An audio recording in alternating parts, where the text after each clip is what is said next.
Hi, friends. Welcome to Goddess Garden Book Chat. We are going to talk about some great things in my library once again, but not my Audible library. We're going to my book library. I'm your host, 11 Goddess. Thank you for being here. I cannot tell you how much I appreciate you hanging out with me. Now, when you think of my library, I would like to compare it to the movie The Librarian. Remember when Noah Wiley's character went for his interview and it's in the main library? That's how I look at my library of Audible reads. But when he got the job, he had to go down to the sub level into the deep recesses behind security, get the doors open, and there was the Kindle library. That's how I look at what we've got. So I'm working off of the Kindle library today. This is a read. This was not an Audible book. I had a couple of takes on that. We'll talk about that on the other side. But I did want to share it with you. Thought it was worth sharing. I thought it was worth talking about. That's why we're here, right? Great books are out there. Sometimes they're obscure. Now, we're reading Keeper of Enchanted Rooms. This is part of the Whimbrel House. This is book one. And it's written by Charlie Holmberg. There are some real feels in this book. You guys tell me if you listen to the deep dive, then we're going to have my personal perspective where we're going to talk about those feels.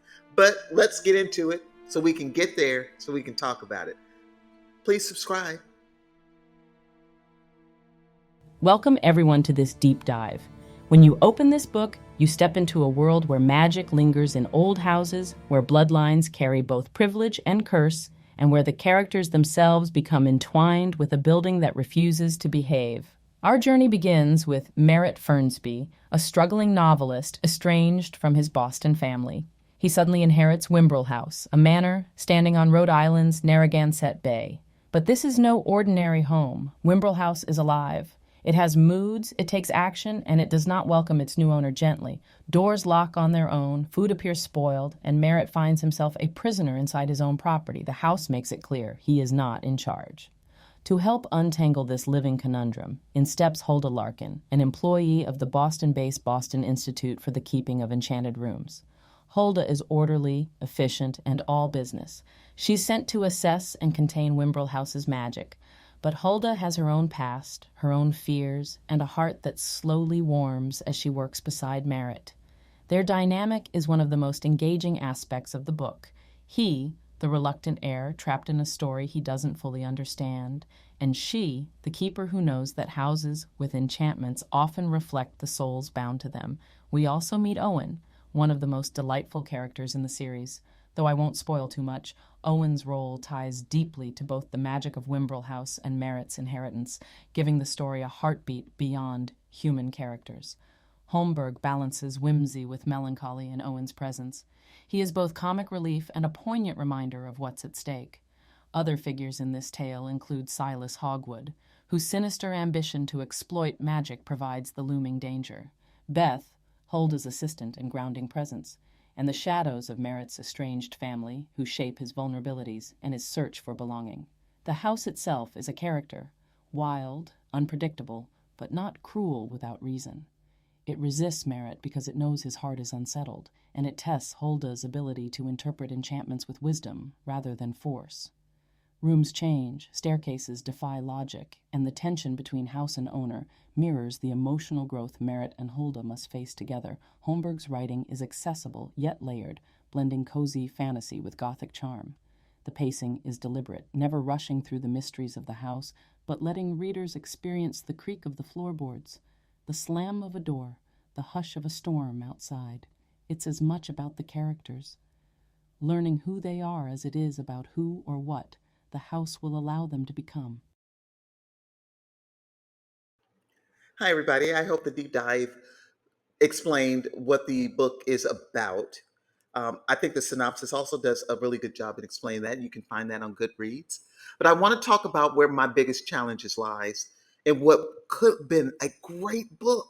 Because the house in Keeper of Enchanted Rooms, the house is a character. And though it explores a lot of what the house does, and in the beginning, you get a sense of what is making the house the way that it is. As we really get into how maleficent and dark this place is, we more focus on the new owner and the woman who comes from the institute. And though their stories are necessary and they're a part of this tale, I think there was so much care to try and balance everything thoroughly. There was not a lot of focus given to the individual entities that make up all of this. So by the time I forget his name, the evil guy pops back up, and he's thought to have a connection to what is happening in Whimbrel House. That's a good way to put it. No spoilers. But he is thought to have a connection to what's happening there. And he's identified by Hulda. So it is this gap in information about him, and you get these peppered moments from him because he's still, again, you see how I'm explaining what it was like. That's how the read for me was. But I don't poo-poo this book. This house is a trip. I think this house has a potential to be a story in and of itself. I haven't read the entire series.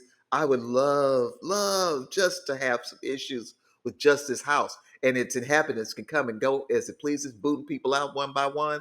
And it just remains on this island, being its evil, dark self, doing all these bad things. But rarely do I ever get what I want in a book I didn't write. So there you have it.